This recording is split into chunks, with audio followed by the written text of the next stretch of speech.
এই যে আবরার, আমার ছোট্টবেলার ভালোবাসা, আমার স্বপ্নের পুরুষ।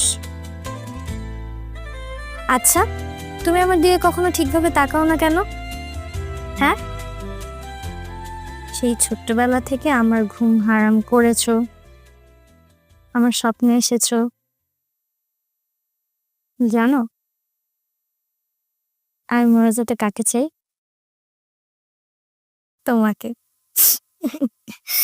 তোমাকে গাধা, তোমাকে তোমার বউ হতে চাই। হায় আল্লাহ, লিমি এসব কি বোন আমার?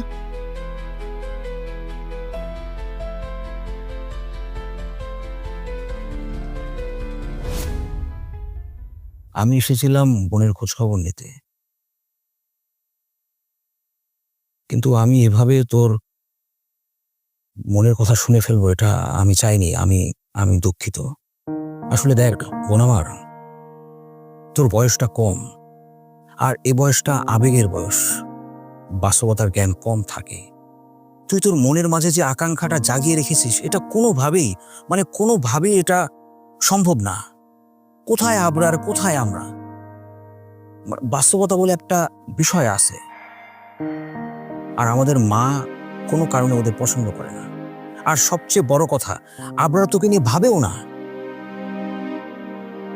বড় ভাই হিসেবে আমার একটা অনুরোধ থাকবে, তুই ভুলে যা। তুই তোর এই ভাবনা থেকে বের হয়ে আয়।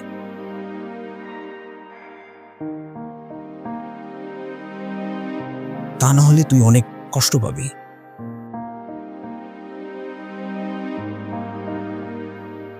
হ্যাঁ প্লিজ, তুমি বাবা মাকে বলো না। না, আমি বলবো না। আমি আসলে তোর কাছে ক্ষমা চাই, কারণ আমার উচিত হয়নি যে এভাবে সরাসরি তোর ঘরে ঢুকে পড়া। আমি যতই ভাই হই না কেন, আমার উচিত ছিল অন্তত একটা কাশি দিয়ে ঢোকা। ভাইয়া এভাবে বলছো কেন?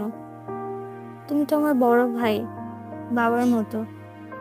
দেখ, একটা কথা বলি, আমরা মানুষ তো, তাই আমাদের মনের মাঝে অনেক ইচ্ছার জন্ম হয়। আর এর ভেতরে যে ইচ্ছাগুলো আমাদের ভবিষ্যতে আমাদের মনের ভেতরে ক্ষত তৈরি করতে পারে, সেই ইচ্ছাগুলোকে শুরু থেকেই শেষ করে দিতে হয়।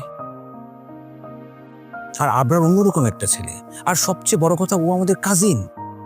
শোন, বড় ভাই হিসেবে আমার একটা উপদেশ, তুই এই ঘটনা এখানে সমাপ্ত